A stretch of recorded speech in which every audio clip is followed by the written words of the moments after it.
Welcome to Innovate for Climate 2023. It's taken place at a critical time. The world is rapidly changing, and the transition to a low-carbon resilient future has never been more urgent. This year, Innovate for Climate is about scaling climate action. Back and in a hybrid format, over the next 3 days, we will focus on innovation, investment, and climate solutions. 3 high-level plenaries, 40 workshops, 30 exhibitors, and 1,500 attendees from across the public and private sectors. Together, we have one question to answer. How can we innovate for climate to make a difference urgently and on a scale never before achieved?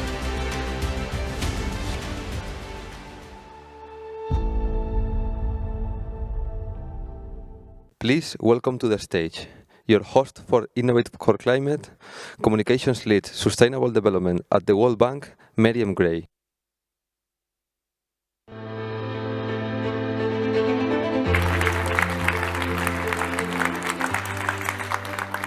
Good morning, egunon, buenos dias, and a very warm welcome to all of you to Innovate for Climate 2023, the 7th edition.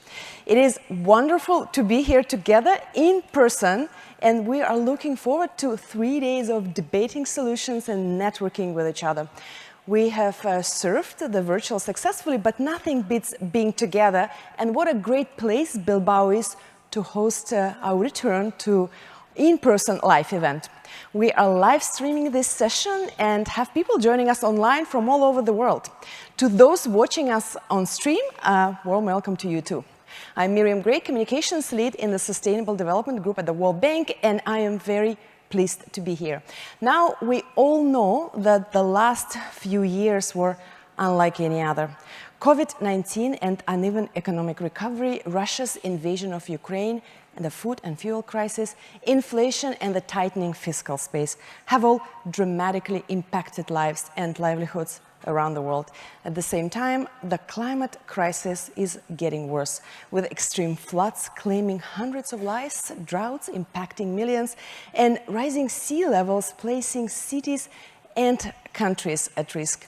The need for low-carbon, resilient world has never been more urgent. And while governments and businesses are acting on climate, the speed and scale of change is still falling short. To meaningfully accelerate climate action, we need investment, innovation, and implementation. And that's what Innovate for Climate, I4C, is all about. I4C has a long-standing tradition of focusing on practical solutions on the how to deliver climate action. What are the most impactful investments, the most transformative innovations, and the most practical experiences of implementation? That's what the next 3 days will be about, showcasing solutions that are working, fostering a knowledge exchange, and promoting transformative investments. This year, I4C spotlights 3 themes: climate finance, carbon markets, and just transition.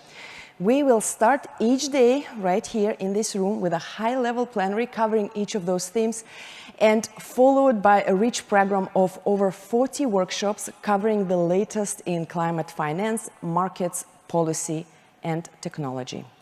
There will be sessions looking at the state and trends of carbon pricing policies, voluntary carbon markets, NDCs, and the path to net zero, adaptation and resilience, results-based climate finance, and much more. Let me also encourage you to spend some time in the marketplace, a space for exploration, discovery, networking, where you can meet our exhibitors sharing their groundbreaking and inspirational solutions to accelerate climate action. And let me also invite you to continue this conversation on social media using the hashtag #InnovateForClimate. For those of you here in Bilbao, if you would like to ask the question during the event, you can scan the QR code on the back of your badge and navigate to Session Interaction. Write your question and submit. For those joining us virtually, just add your question in the live chat box in the right of the session feed. We will be answering as many questions as we can during our Q&A sessions and at the closing ceremony. Now, before we kick off, though, let me warmly acknowledge the support of our partners and sponsors, without whom I4C 2023 would have not been possible. Thank you to you all. And we're especially grateful for the governments of Spain and Germany and thanking them for their generous support as donor partners. And now, welcoming us in Bilbao, in this beautiful Basque country, let me introduce you to somebody who has the best credentials to welcome us to this wonderful place. Please welcome the Regional Minister for Economic Development, Sustainability and Environment in the Basque Country, Arantxa Tapia Otaegi. Please welcome.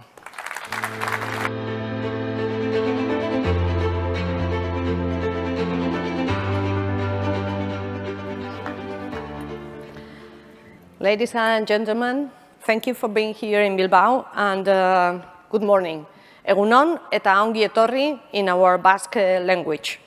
On behalf of the Basque government, I would like to warmly welcome you to Bilbao, to the Basque country.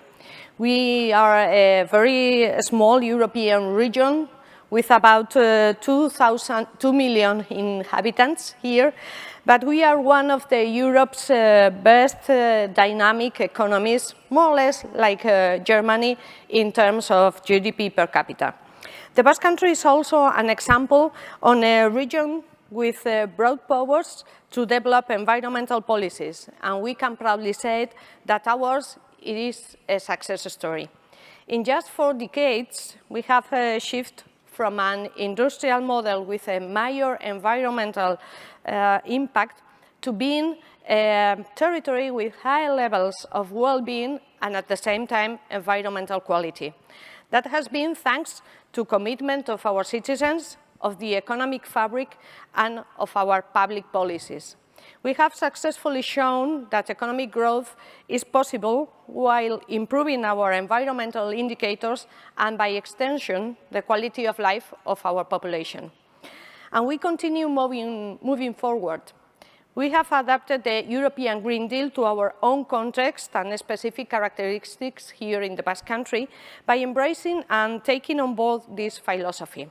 The Basque Green Deal introduces a new and generating a new system that includes, of course, generating renewable energy and at the same time reducing emissions.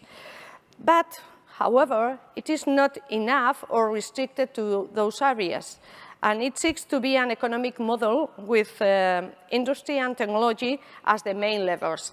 Thus, science, technology, circular economy, industry, energy transition, and at the same time, food chain are aligned in the same goal, a just and sustainable development here.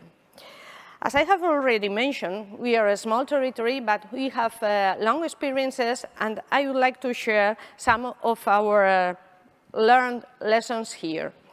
I would like to tell you about 3 examples. First, the Net Zero Basque Industrial Supercluster.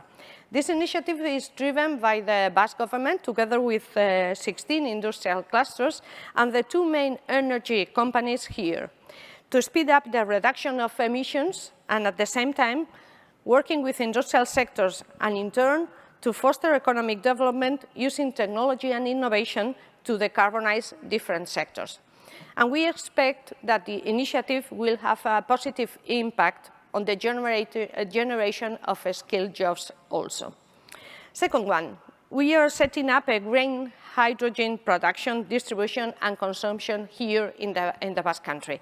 The Basque Hydrogen Corridor will explore on the decarbonization of the energy, industrial, residential and mobility sectors, and we are bringing together more than 78 organizations.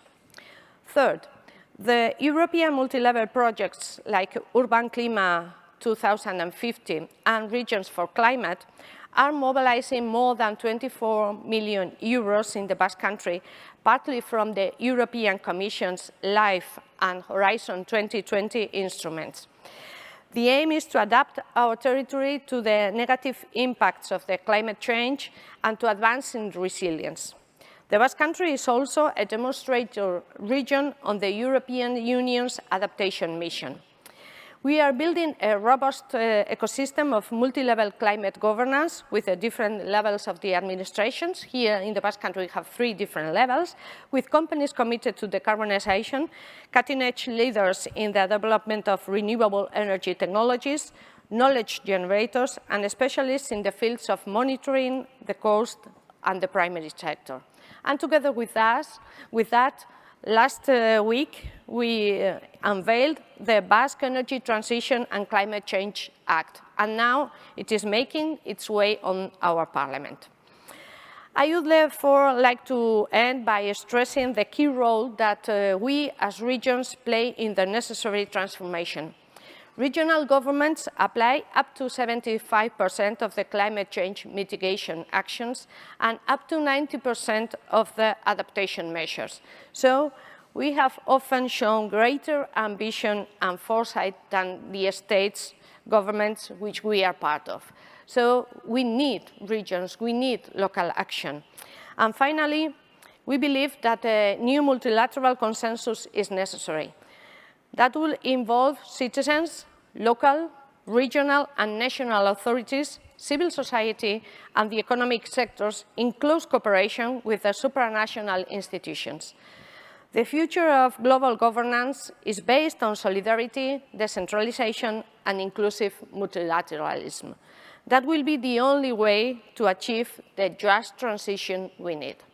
So, thank you very much for being here in the Basque Country, and have nice days these 3 days here in Bilbao. Ongi etorri berriro eta eskerrik asko. Thank you very much.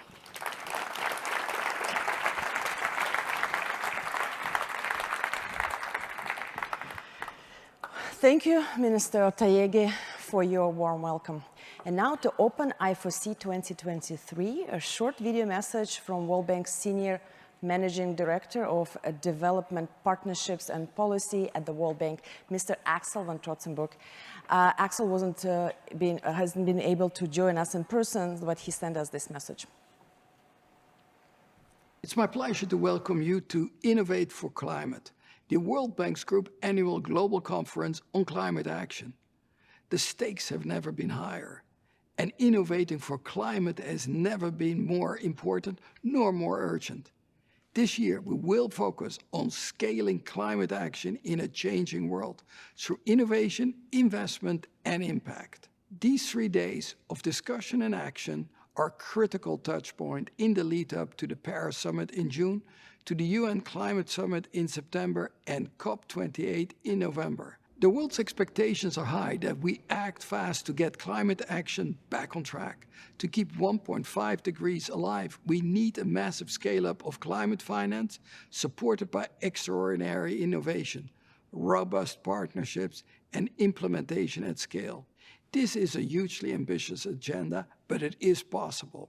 Together we can build a world that is resilient to climate impacts, and we can seize opportunities in the green economy of the future.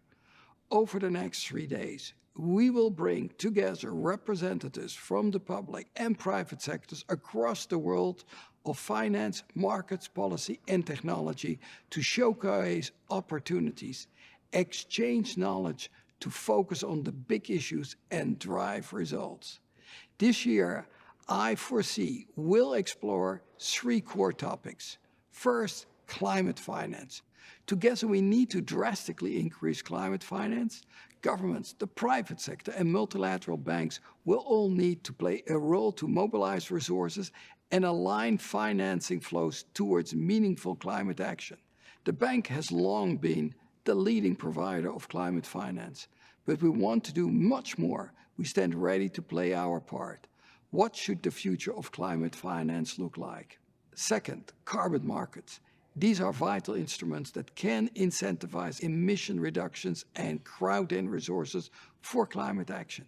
The bank has been a pioneer in this place, and we are so pleased to see others coming in. Now, more than 2/3 of countries are planning to use carbon markets as part of their climate commitments. But what will it take to unlock their full potential? And how do we manage risks? And finally, people. Climate is ultimately about people, from the vulnerable who bear the brunt of the impact through to the dynamic youth who will create the economy of the future. As countries embark on transformation, we must always remember that climate action has distributional impact. What does a just transition look like? How can inclusion inform our reform so we achieve climate and development together? These are big topics. I hope you enjoy a dynamic and exciting week ahead, and I look forward to your answer to the key question. How can we innovate to make a difference urgently and at scale never before achieved? So let's get started. And now let me welcome the guests for our very first panel discussion, Scaling Climate Action in a Changing World. Our guests will no doubt provoke thoughts and spark discussions around this important subject. To introduce and moderate our panel, here is the Global Director of the World Bank Group's Climate Change Global Practice. Please welcome Jennifer Serra.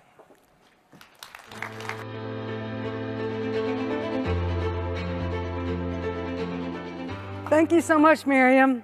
Good morning, everyone. Thank you for joining us today. I'm Jennifer Serra, the Global Director for Climate Change at the World Bank, and absolutely delighted to be here in person at Innovate for Climate in Bilbao. And I welcome you all to this opening panel discussion on scaling climate action in a changing world. I'm pleased to be here to kick off I4C 2023 with this distinguished panel. During today's discussion, I'm looking forward to starting the conversation on some of I4C's core topics this year, which you just heard Axel: climate finance, carbon markets, and the just transition. So I'm delighted to introduce our three panelists. I'll introduce them and ask them to come up to the stage. We have representatives of the governments of Spain and Germany, and really also want to thank you for your support of the I4C. So let me introduce, first of all, Miguel González-Suela, the Undersecretary for the Ecological Transition and Democratic Challenge of Spain. Nicole Wilke, the Division Head of the International Financing, Transformation, and Internal Market Mechanisms for the Federal Ministry for Economic Affairs and Climate Action from Germany. And our very own Alfonso Garcia Mora, who's the Regional Vice President, Europe, Latin America, and the Caribbean for I4C. So let me come over here and join you on the panel. And we'll jump right into the questions. Maybe if that's okay, we'll start with you, Miguel. Yeah. The question here is, this year, the theme of I4C is scaling climate action. We really need to get to scale, especially across the three I4C core topics of climate finance, carbon markets, and just transition. We know that Spain is committed to reach net zero emissions by 2050, and the just energy transition is an important part of this plan. What are some of the lessons learned from Spain's experience that could be applicable to others, and particularly to the World Bank client countries? Okay, thank you, Jennifer. I would like to begin, of course, saying that it's a big honor for us to welcome you all here in this beautiful town of Bilbao. You know that the three previous meetings were virtual, and now we can meet face to face. Things change when we can meet each other. And of course, it's also a big pleasure for me, and I'm really happy to be together with the government of Germany and the World Bank Group. Yeah, you know that 2023 is a crucial year, we know. We have to accelerate, you have mentioned. It's the last year, the year in which the first cycle of the global stocktake comes to an end. And so we have a big opportunity now, a big opportunity in order to reshape our programs. We have a big opportunity in order to design new policies and to introduce new levers. I think that's really important, especially if we do it in an unprecedented and, of course, serious way. We are talking about fostering political attention. We are talking about developing, and triggering and enhanced political actions. And we are also talking about how to implement correctly the Paris Agreement. That really matters. And focusing on the point on Spain that you have asked, I think that we have a complete framework. The first pillar, what it really matters, is our brand new law. I think it's really important. We have a law on climate change and energy transition. We have established long-term and medium-term targets. We have also established what consider it's really important for stakeholders and investors. I'm talking about clear signals, because we think that stability and predictability is really important for them. But more than this, we have complemented with several plans. We have the National Adaptation Plan, and we have also what we call PENIEC, it's Integrated National Energy and Climate Plan. Both of them are for a decade. I mean, we are talking about a cross-cutting roadmap for a whole decade in this process of social transformation, economic transformation, and of course aligned with the 2050 climate neutrality. I think that we should also talk about carbon pricing. That not only regulation, also carbon pricing really matters. Of course, you all know the emission trading system for the European Union. We have reduced 35% of several sectors. The first ones that began in 2005. It's going to be expanded now. I'm talking of building or transport, and 75% of the sectors will be under this system. And of course, we have obtained other benefits like 140 billion to climate investments and to climate finance. And we also have nowadays a remarkable 19 euro per ton of CO2. And this allows to of course, break through innovation. That's really important. And we have all those measures that can be complemented with others. A tax on fluorinated greenhouse gases. We have also a register, it's of course carbon footprint, offsetting and absorption of carbon dioxide that allows enterprises and public sector voluntary register their efforts. We are talking, of course, about calculating, reducing, and offsetting. And of course, we also have a green band for a sustainable economy. That means it's result-based. We, of course, calculate, we measure, and verify each ton for finance.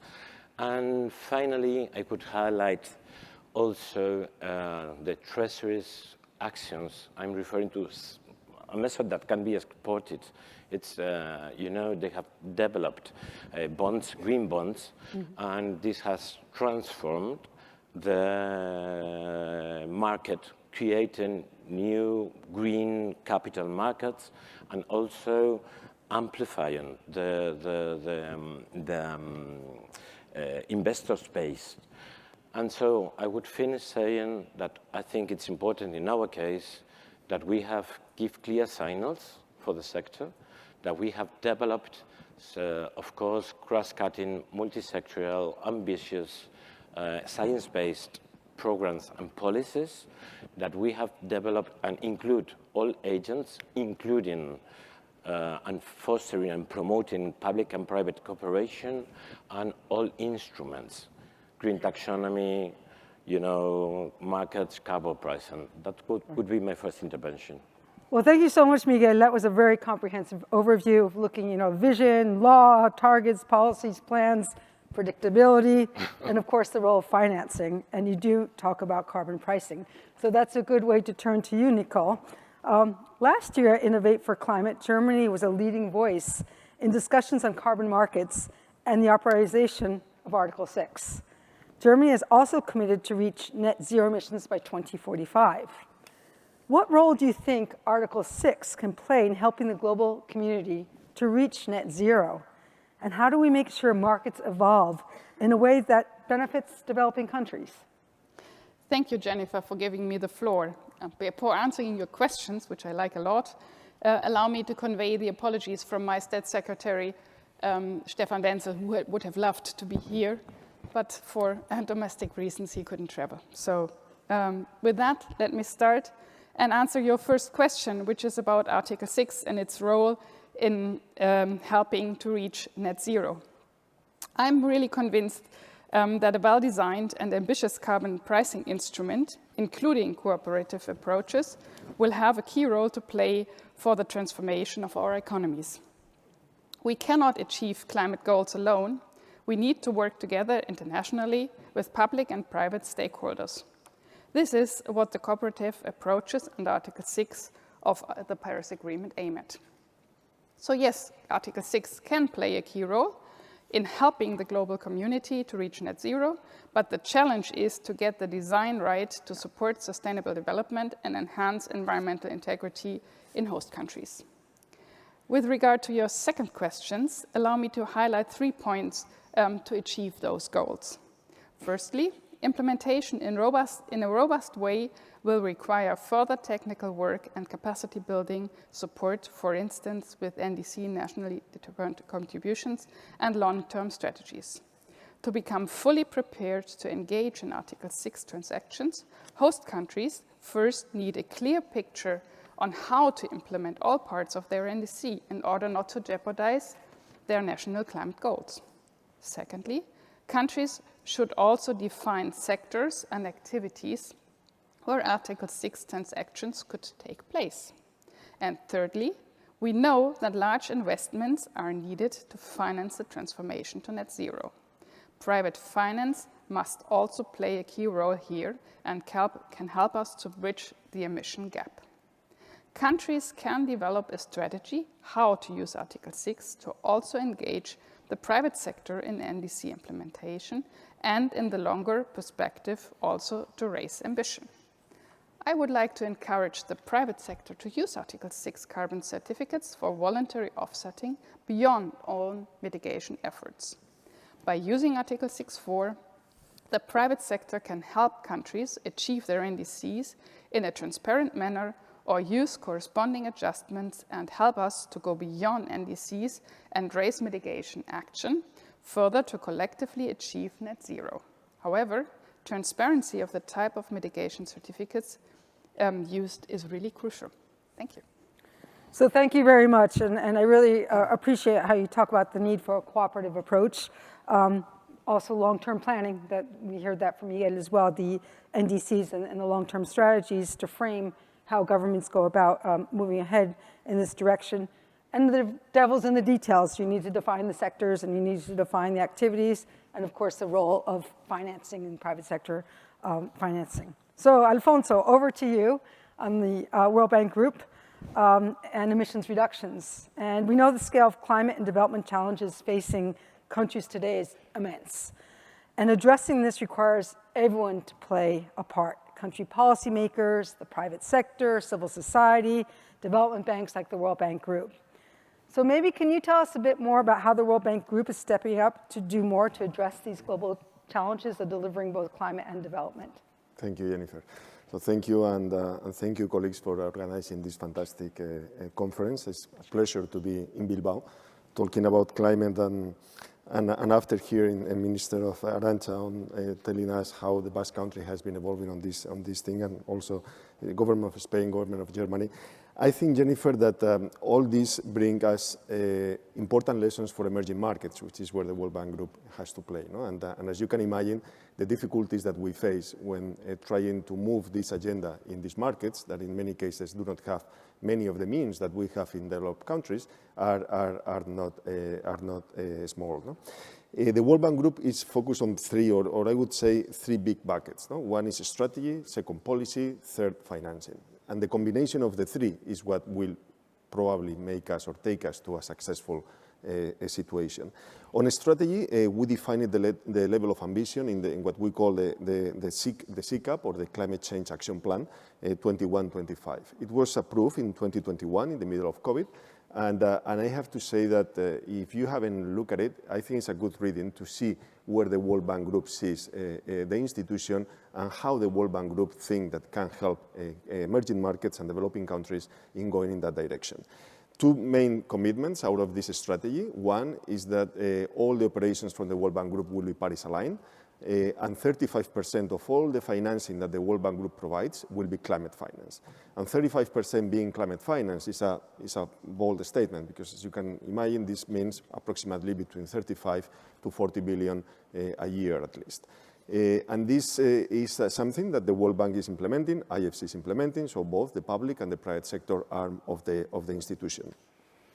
And then the other aspect that I believe is quite important that I mentioned before is the alignment of all the activities or all the financing of the World Bank Group to the Paris alignment, Paris alignment, and the fact that it implies a change in many things that the World Bank Group was doing before. Regarding gas to power, for instance, regarding any other in the energy transition, thinking on what is the combination and the energy mix that we could and that we can help countries to implement, etc.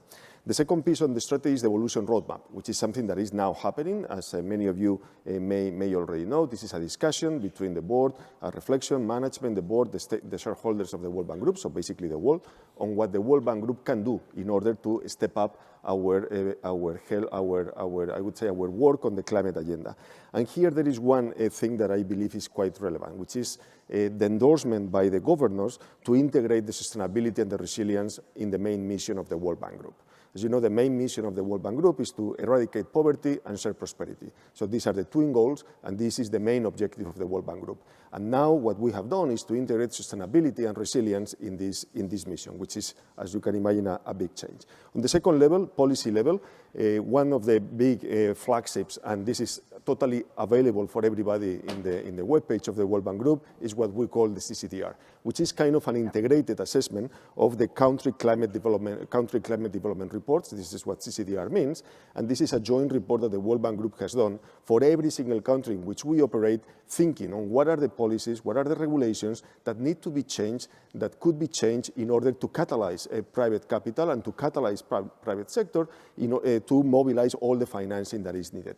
And it is quite a significant, I would say, assessment and analytical work, because it defines not only what has to be done, but also trying to help countries to prioritize on how to do it, which is not easy, because as you can imagine, and we have here in Germany or Spain, how do you prioritize? I mean, if you are a country in the middle of, a developing country with many limitations in terms of capacity building, in terms of prioritization, what we are trying is to also help them trying to prioritize to maximize the impact. No?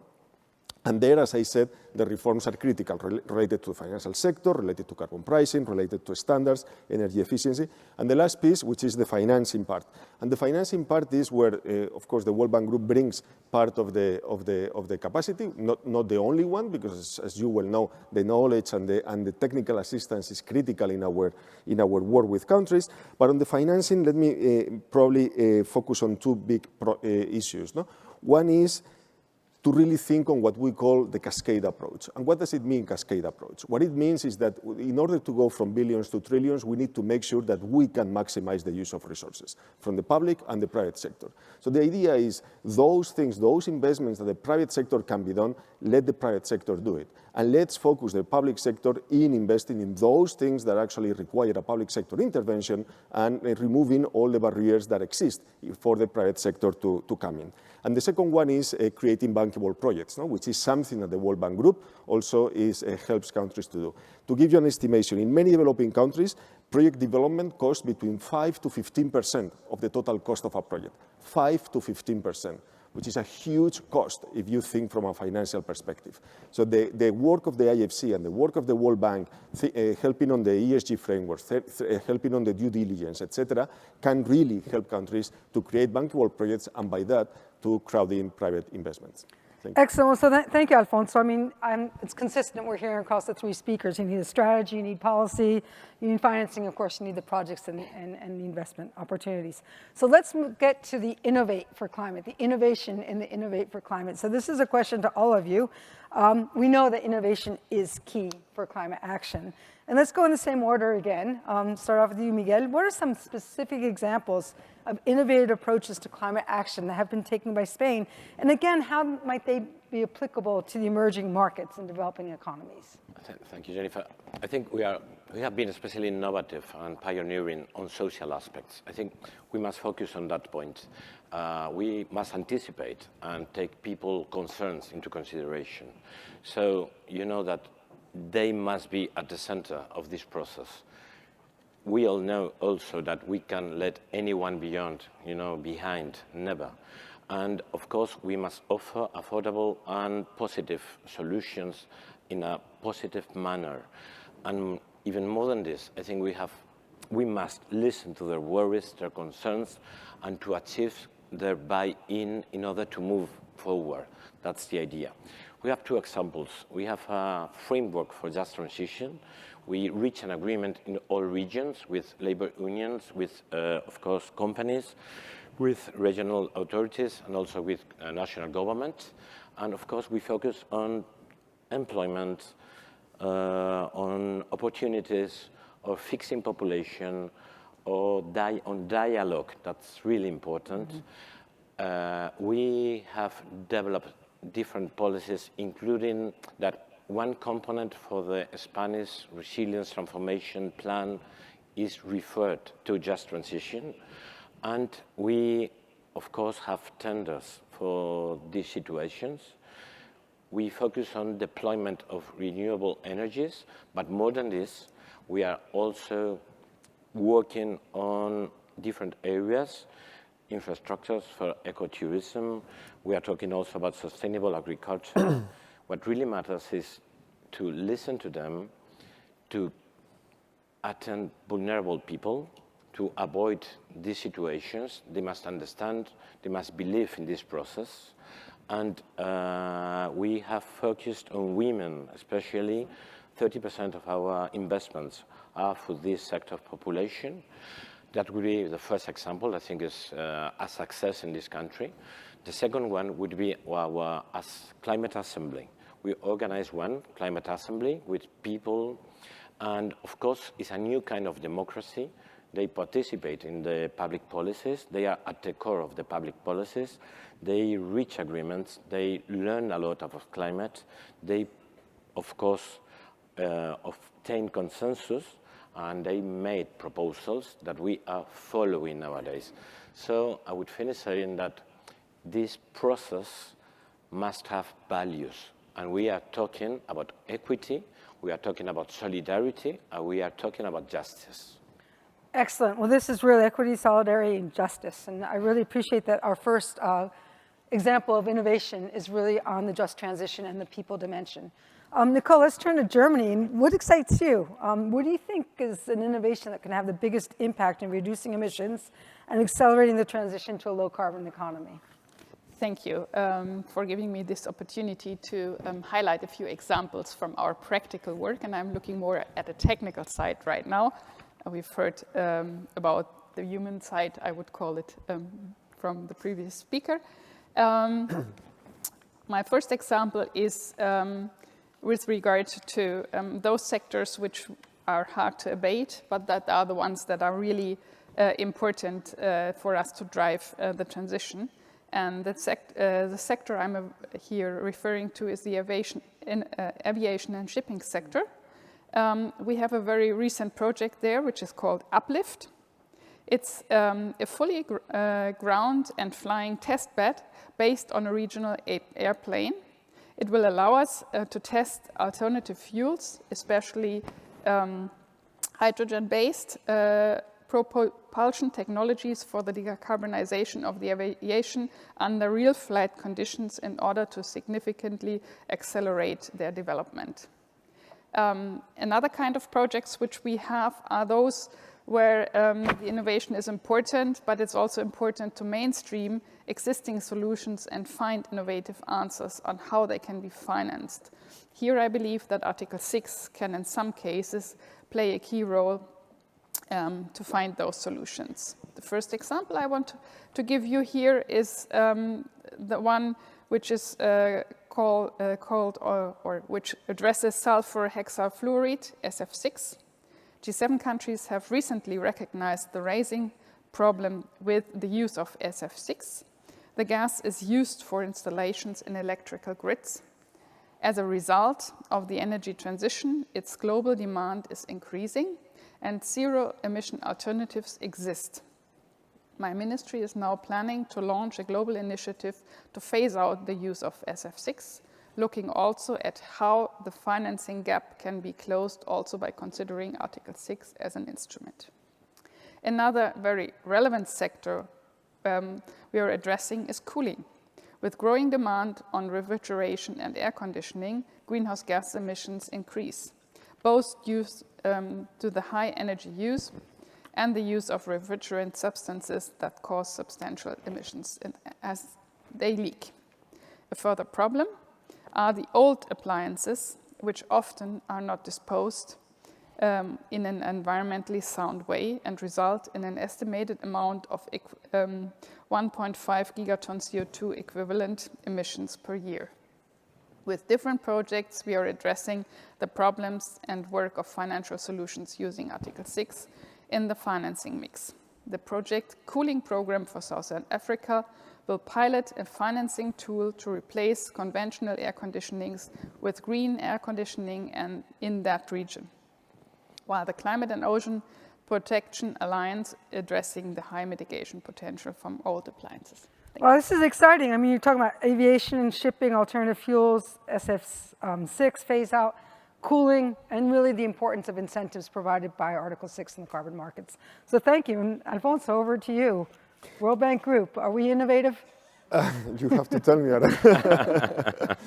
So let me, Jennifer, maybe I would like to focus on three things again. No? So probably one innovation comes from the instruments, financial instruments. And I really think that we have innovated quite a lot. In 2011, we started doing green bonds on the private sector. The World Bank did exactly the same on the public sector. And today, the green bonds are expanded all over the countries. No?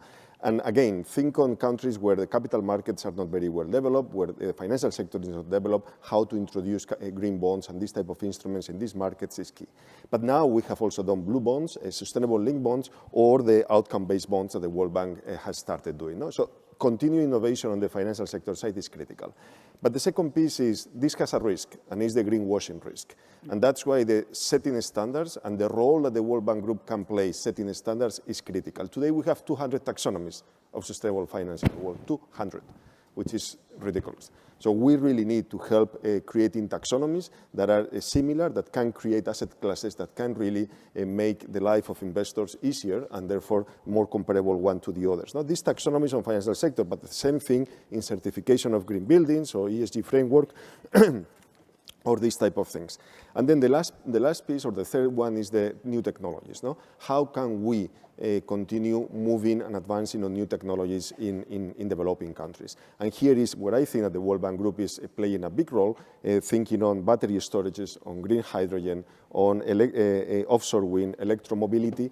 And let me tell you, in two things that to me are probably not as attractive initially as many others, but are absolutely critical to achieve our goals, which is the industrial decarbonization, especially on hard-to-abate sectors. We really need to work on these sectors. Sometimes it's not as fancy as working on the new technologies, but we really need to help these industrial sectors to decarbonize.